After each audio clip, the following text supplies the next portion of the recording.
심리학자인 레오 버스카글리아 교수는요, 자신의 저서에서 자기 어머니에 대한 기억을 이렇게 소개합니다. 자기 아버지가 어느 날 집에 들어오셔서 사업의 파산을 가족에게 알리셨습니다. 얼마나 아버지의 파업이 가정에게 모든 삶의 슬픔과 충격으로 다가왔겠습니까? 그때 어머니는 자기가 지닌 모든 보석을 다 내어 팔아서 그날 저녁에 잔치를 여셨다고 합니다. 나중에 이 소식이 가족들에게 알려졌을 때 친족들 가운데서는 어머니를 비난하는 말이 들려왔다고 합니다. 이 이야기를 전해 들은 이 레오 교수는요, 어머니는 조용히 이렇게 얘기했습니다. 그날 저녁이야말로 우리 가족에게 다른 그 어떤 때보다도 기쁨이 필요했던 저녁이었기 때문이라고 어머니 얘기했습니다. 정말 큰 슬픔, 가정의 사업이 파산됐을 때에 얼마나 큰 무거움과 어둠이 가정에 내려앉았겠습니까? 그런데 이 어머니는요, 다른 그 어떤 상황보다도 우리 가정에 기쁨이 필요했던 저녁이라고 어머니 자신의 모든 보석을 팔아 잔치를 열었다고 합니다. 자녀들이 아버지의 소감을 물었을 때 이 아버지 이렇게 대답했습니다. 내 어머니는 우리에게 자신의 그 보석보다 우리 가족이 더 소중하다는 것을 깨우쳐 주었고, 나는 그날 다시 용기를 갖고 내 인생을 도전하기로 결심하였다고 이야기합니다. 우리가 인생을 살아가다 보면서요, 우리는요 참 기쁨이 필요한 순간들이 너무나 많은 것을 절감하게 됩니다. 우리 안에는 기쁨이 참 필요합니다. 참 기쁨이 없다면 우리 인생은 참 삭막하고 건조하고 드라이할 것 같습니다. 그런데 우리에게 기쁨이 필요하지만 그 사람들은 이 기쁨을 찾아서 일시적인 기쁨, 한순간의 기쁨을 찾아 나섭니다. 요즘 사람은 특히 핸드폰에서 기쁨을 찾으려고 합니다. 도박에서, 술에서, 세상 많은 것들을 통해서 기쁨을 찾으려고 하지만 그것은 다 한순간에 곧 사라질 기쁨들이고요, 항준하는 영원한 기쁨이 아닙니다. 우리는 어떻게 이 항준하는 영원한 기쁨을 소유하며 살아갈 수 인생이 될 수 있는가, 중요한 물음이 될 것입니다. 근데 예수님은 바로 당신의 제자들이 이런 인생을 사는 것을 보기를 원하셨습니다. 그래서 예수님은 자신 안에 내재되었던 그 기쁨을 우리에게 선물로 주시기를 원하셨습니다. 그래서 요한복음 15장 12절에 이렇게 말씀하고 있습니다. 보겠습니다. 내가 이것을 너에게 이름은 내 기쁨이 누구 안에요? 너희 안에 있어 너희 기쁨이 충만하게 하려 함이니라. 예수님은요, 자신 안에 계신 이 기쁨을 우리 안에도 있기를 원하셨습니다. 그래서 우리가 슬픔과 걱정과 염려가 아닌 기쁨 가운데 살아가시기를 원하셨던 것입니다. 그리고 사도 바울은요, 일찍이 갈라디아서에서 성령의 열매를 말씀하시면서 그 열매 가운데 하나가 뭡니까? 희락이에요. 성령의 열매를 맺으면 희락, 기쁨이 우리 가운데 있는 것입니다. 이 기쁨은 상황에 따라 일시가 잠깐 있다 없어지는 그러한 기쁨이 아니라 하나님이 주시는 영원한 근원적인 기쁨인 것입니다. 그리고 오늘 본문은요, 자신이 유럽에서 최초로 개척한 교회, 빌립보 교회입니다. 이 빌립보 교회를 향해서 주 61년경에 이 사도 바울이요, 로마 옥중에서 편지를 쓰면서 자신이 투옥된 것을 너희는 근심하지 말 것을 부탁합니다. 아울러 빌립보 성도들에게 여전히 주님의 기쁨 가운데 거하며 살아갈 것을 사도 바울은요, 오늘 빌립보서에서 부탁하고 있는 것입니다. 우리를 둘러싸고 있는 상황이 아무리 어렵고 힘들어도요, 우리가 기쁨의 공동체로 굳게 서 있을 때만이 비로소 교회는요, 이 세상에 희망을 선물할 수 있는 그러한 공동체가 될 수 있습니다. 미국에서 어떤 사람이 다른 주로 이사를 갔습니다. 교회를 찾고 있었습니다. 어떤 교회를 가야 할까 고민하고 망설이고 찾다가 교통경찰에게 물어봤습니다. 여기 제가 새로 이사 왔는데 어떤 교회를 가면 좋겠습니까? 물었더니 경찰이 주저하지 않고 바로 저쪽에 있는 교회, 앞에 있는 교회를 가르쳤습니다. 이 교회를 추천한 이유는 무엇입니까? 물었습니다. 그랬더니 내가 잘 모르겠는데 이 교회 성도는 항상 예배 끝나고 나오면 기쁨 가운데 웃고 나오는 모습을 볼 수 있습니다. 그러니까 저 교회를 가십시오. 우리가 예배를 마치고 돌아갈 때 축도하잖아요. 하나님의 평강이 임하기를 축도하며 빌잖아요. 그 평강을 안고 문제를 안고 여러분 기쁨으로 돌아가는가, 하나님께 열심히 예배하고 문제를 맡기고 다시 그 짐을 들고 돌아가는가. 우리 교회는 예배 끝나고 나아갈 때 표정들 한번 밖에서 봤으면 좋겠어요. 어떻게 가나. 그게 너무 힘들었어. 오늘 설교 너무 지루했어. 그게 너무 추웠어. 이런 근심된 표정으로 인상을 쓰며 나아가는지, 웃으면서 나아가는지, 밥이 너무 맛있었어. 오늘 너무 설교가 좋았어. 오늘 너무 은혜로웠어. 그렇게 기쁨을 띠고 나아가는지 한번 찍어보고 싶어요. 여러분의 모습이 어떠한지. 그래서 이 교회를 나가 주변 살고 있는 사람들이 저 사람 왜 이렇게 뭐가 좋아서 왜 이렇게 웃으면서 나올까. 그렇게 소문난 기쁨이 가득한 그런 그루터의 교회가 되기를 주의 이름으로 축복합니다. 여러분 가운데 그런 기쁨이 항상 있기를 주의 이름으로 축복합니다.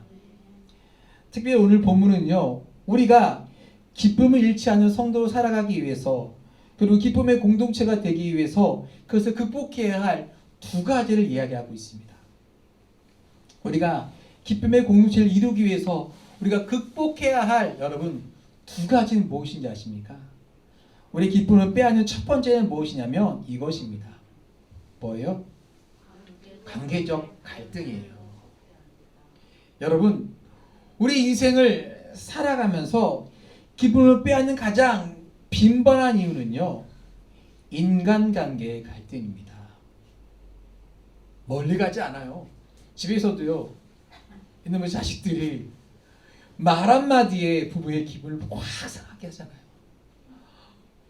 말 한마디에 부모의 가슴에 비수를 확 꽂잖아요.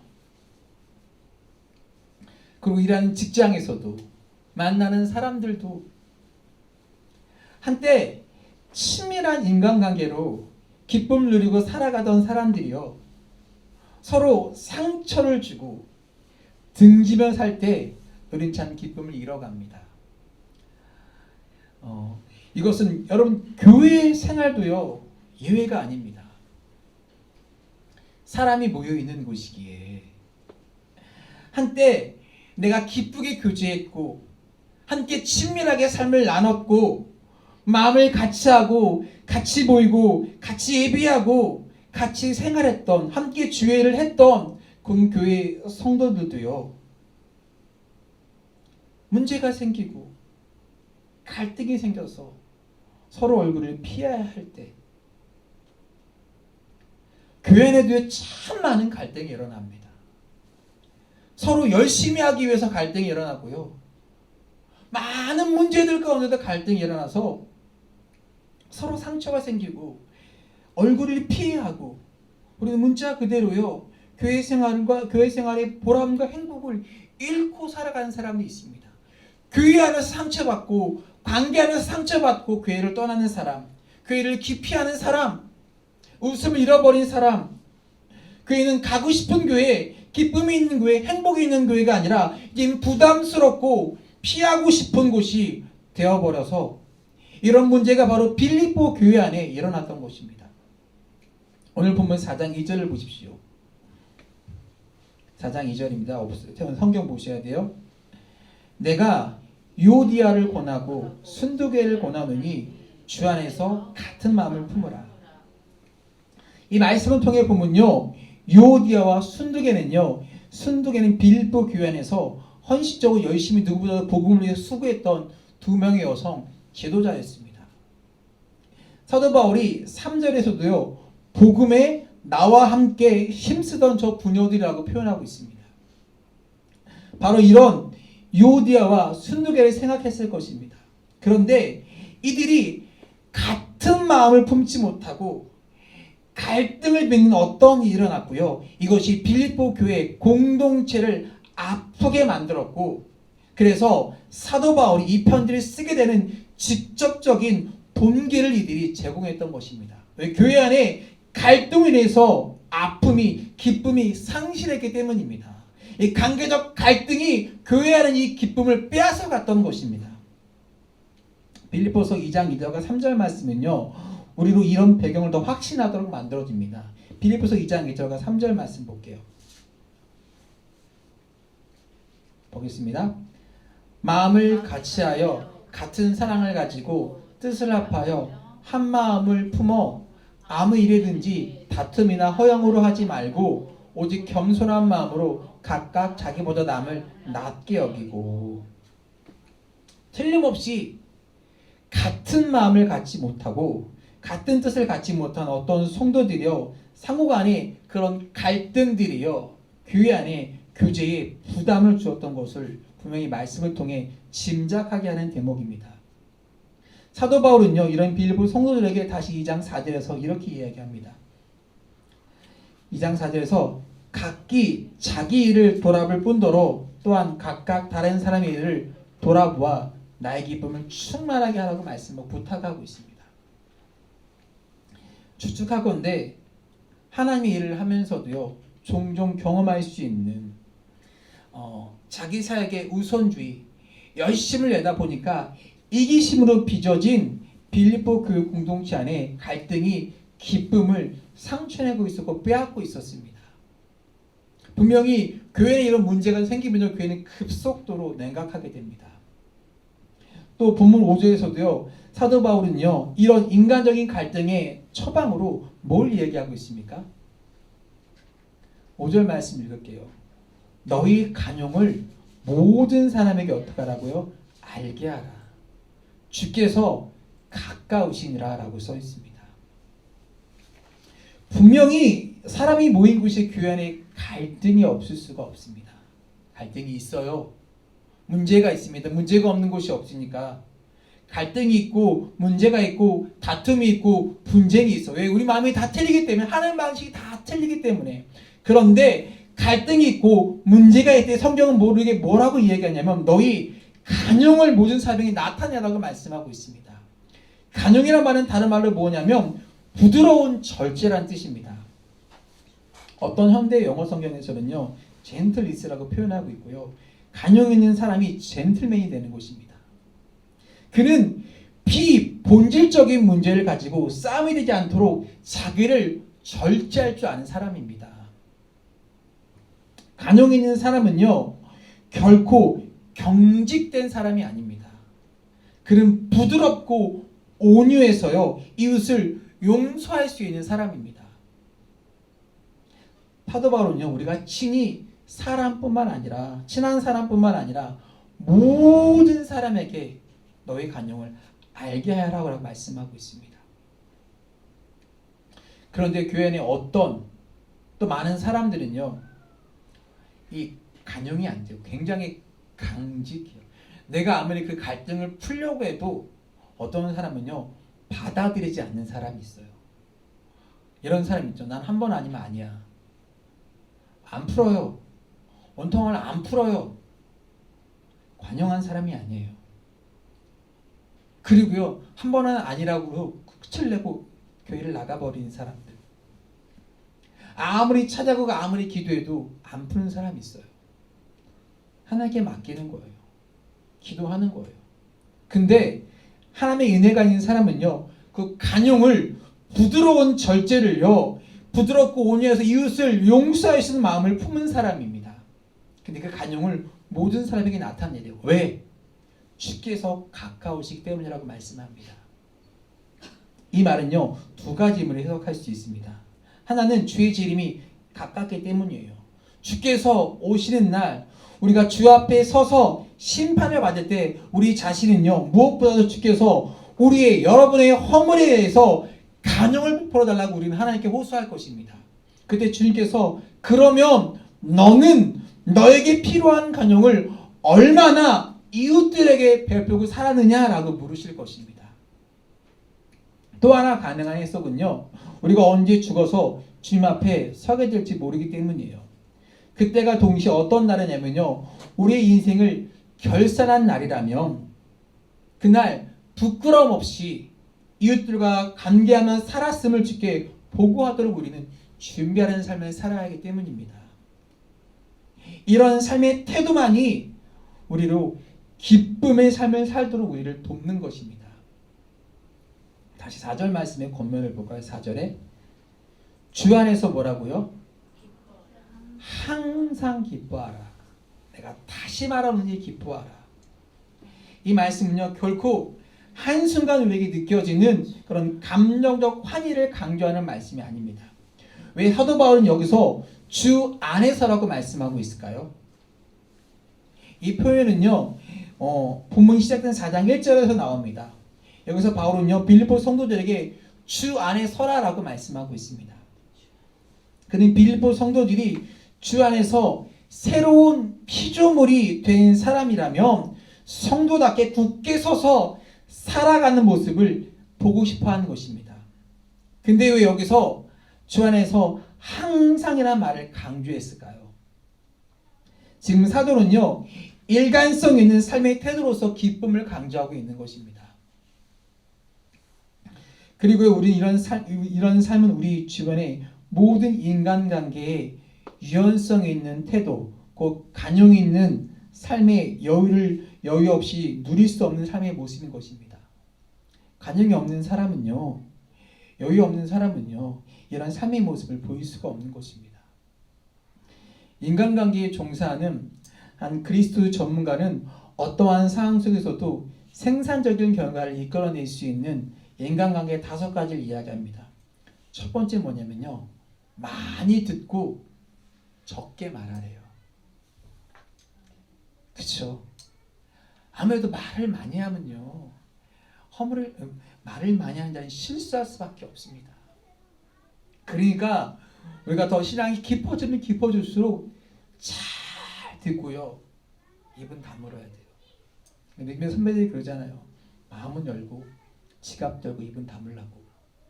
여러분, 많이 듣고 적게 말하는 사람이 되십시오. 그리고 두 번째는요, 많이 동의하고 적게 논쟁하래요. 논쟁하면요, 갈등이 생길 수밖에 없습니다. 그러니까 많이 동의하고 적게 논쟁하시고요, 많이 고백하고 적게 비판하랍니다. 그러면 갈등이 없겠죠. 그리고 많이 웃고 적게 걱정하래요. 그리고 많이 주고 적게 받고자 하랍니다. 하나라도 더 받으라는 사람은 싸움이 생깁니다. 저는 만약 우리가 이런 모든 충고를 여러분 보기를 다 끄덕 계시는데 따를 수 있다면 대부분의 인간관계의 갈등을 예방하게 될 것입니다. 여러분의 간용을 나타내서 분쟁이 있을 때 여러분 부드럽고 온유한 심령으로 포용하고 관계를 개선해 갈 수 있는 여러분 되시길 축복합니다. 이어서 바울은요, 기쁨의 삶을 위해서 우리가 극복해야 할 두 번째 처방이 뭐냐면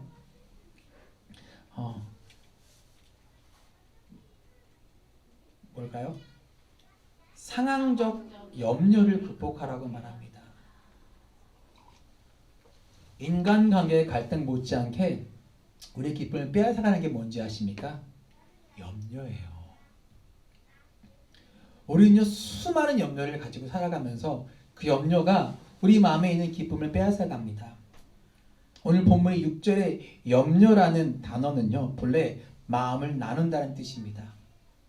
마음이 나누어지고 찢겨지면 뭐가 생기는지 아십니까? 걱정이 생깁니다. 이 생각 저 생각으로 우리 마음이 표류하면서 마음을 잡지 못하는 상태, 그 상태가 뭔지 아십니까? 바로 염려예요. 바쁘게 살아가는 사람 가운데 걱정, 이 세상에 사람은 염려가 없는 사람이 무엇이 있겠습니까? 하늘에 대한 걱정, 자녀에 대한 걱정, 이런 모든 걱정들을 안고 살아갑니다. 그러면 도대체 이런 염려를 우리가 무엇을 극복할 수 있을까요? 오늘 성경 우리에게 무엇이라고 처방을 내리고 있는지 아십니까? 성경적 처방은, 염려를 극복하는 성경적 처방은 뭐예요? 뭐 하래요? 기도하래요. 염려할 모든 것을 기도할 모든 것으로 바꾸라고 말합니다. 그냥 기도할 뿐만 아니라 기도하고 간구하라고 바울은 말해요. 우리가 어떤 문제를 붙들고 간절하게 지속적으로 기도하다 보면요, 우리의 기도는 자연스럽게 간구가 되는 거예요. 사도 야고보서는요 5장 16절에서 의인의 간구는 역사하는 힘이 많다라고 약속하고요, 엘리야가 간구할 때 하늘이 창을 열기도 하고 닫히기도 했습니다. 그래서 야고보서 5장 17절에 보면요, 엘리야는 우리와 성정이 같은 사람이로되 저가 비가 오지 않기를 간절히 기도한즉 3년 6개월 동안의 땅에 비가 아니오고 다시 기도한즉 하늘이 비를 주고 땅이 열매를 내오느니라. 기도하고 간구하면 여러분 상황은 달라집니다. 그리고 우리 염려는 극복될 수 있습니다. 아멘. 기도하고 간구하면 우리 염려는 극복될 수 있어요. 그러나 염려 그 자체는요, 조금도 여러분이 처한 그 염려와 상황을 바꿀 수 있는 힘이 조금도 없습니다. 일단 염려 그 자체를 중지해야 되고요, 믿음의 사람이라면 그리고 기도해야 하는 것이에요. 그리고 바로 6절의 가르침이 뭡니까? 아무것도 염려하지 말고 오직 모든 일에 기도와 간구로. 염려가 얼마나 비생산적인가를 풍자하는 이런 이야기가 있습니다. 제가 읽어드릴게요. 어떤 어머니 아들이 군인으로 입대하게 되었는데 이 어머니가 아들을 군대에 보내니까 너무나 염려와 걱정으로 시간을 보내고 있는 거예요. 하성이 군대 보내고 도훈이 군대 보내고 저 두 분들 다 보냈지만 좋아졌다고 생각하지만 군대는 그래도 군대는 군대잖아요. 하성이 보내고 도훈이 보내고 두 엄마들 얼마나 걱정하겠어요. 이렇게 걱정하며 염려하며 보내면서 아들에게 무슨 큰 일이 일어난 것처럼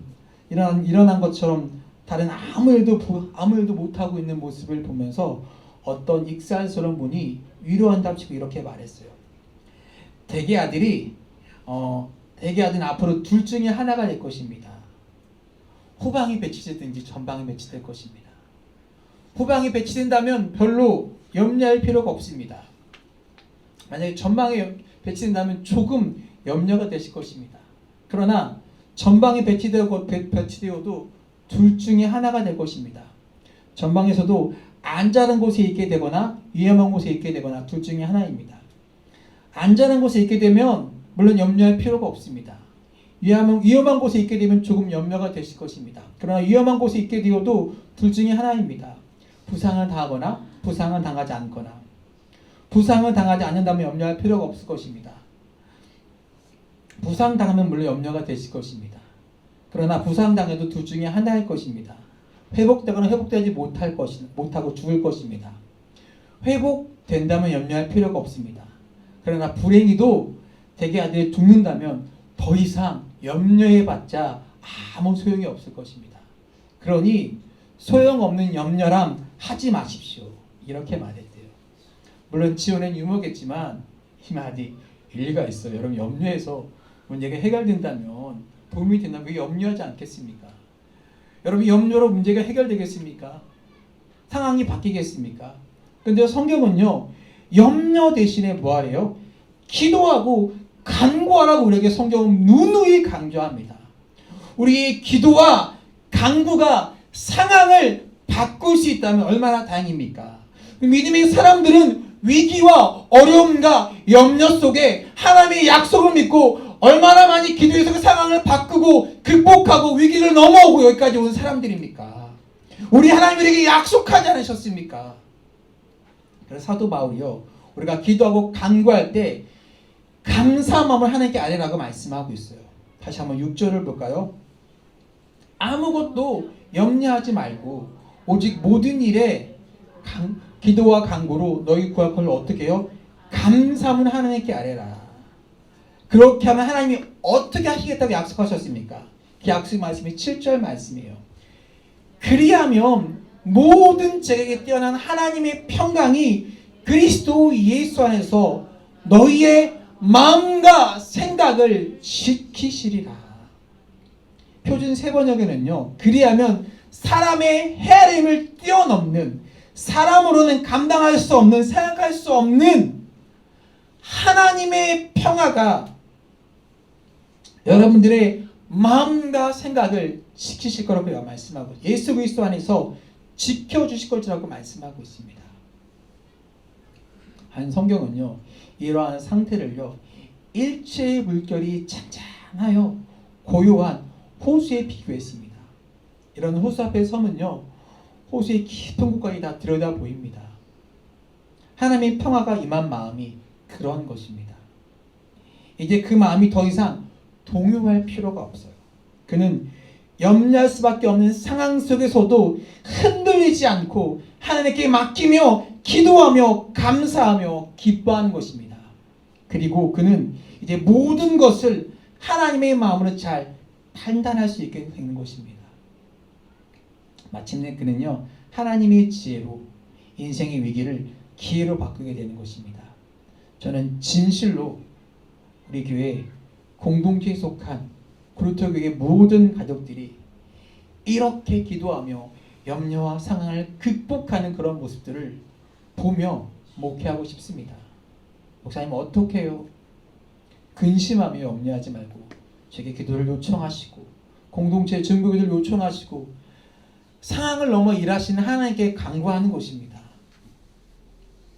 우리 교회가 설립한 이제 걸어온 지난 4년간의 시간이 다음 달이면 이제 5주년이 되잖아요. 빠르게 지나갔다고 생각하지만 결코 쉽지 않은 시간들이 우리에게 있었던 것입니다. 여러분, 개척하고 부푼 꿈을 안고 시작했던 설립 예배 때 그 왔던 수많은 사람들, 그러나 2년의 시간이 지나서 힘들어졌고 덮친 격으로 세계적인 팬데믹 코로나가 발생했고요. 많은 사람들이 어려움을 경험했습니다. 그러나 우리는요, 그 상황까지 염려하고 걱정하고 있으면 아무것도 될 수 없었지만 하나님의 은혜로 여전히 이곳에 나와 예배하며 행복하게 하나님의 신앙생활을 할 수 있게 되었던 것입니다. 이제 내년이면 다음 달이네요.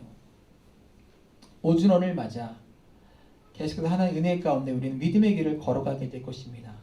우리는 늘 감사한 마음이었고 늘 하나님의 도움의 손길이 없었다면, 기적이 없었다면 이 작은 교회가 코로나로 문 닫는 교회가 하루에 하나씩 생겼던 상황 속에서 하나님의 기적의 손길 가운데는 여기까지 왔고 앞으로도 은혜 가운데 나아갈 것입니다.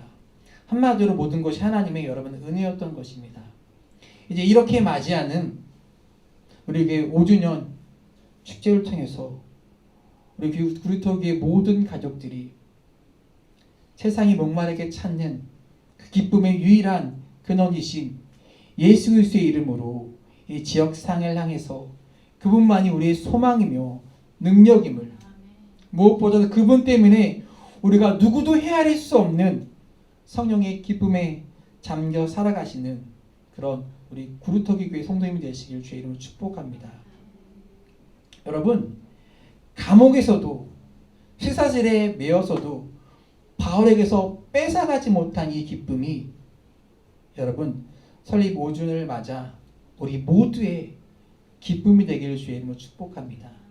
기쁨 속에서 여러분 신앙생활하며 그루터기 교회면 여러분 근심과 걱정이 사라지고 예배 가운데 성도의 교제 가운데 기쁨이 주님이 주시는 기쁨의 샘솟는 은혜가 있기를 축복합니다. 여러분 기뻐하십시오. 항상 기뻐하십시오. 다시 말씀드립니다. 기쁨의 인생 되시고 기쁨의 공동체가 되기를 주의 이름으로 축복합니다. 그루터기 교회 안에 주님이 주시는 샘솟는 기쁨이 넘쳐나는 그런 축제가 되기를 주님의 간절히 축복합니다. 시편 30편 5절 이렇게 말해, 그의 노염은 잠깐이요 그의 은총은 평생이로다. 저녁에는 우림이 깃들지라도 아침에는 기쁨이 오리라고 말씀하고 있습니다. 여러분의 상황을 바꿔 기쁨의 날 주실 하나님을 기억하며 우리 기쁨의 날 주시네 찬양하고 기도하겠습니다.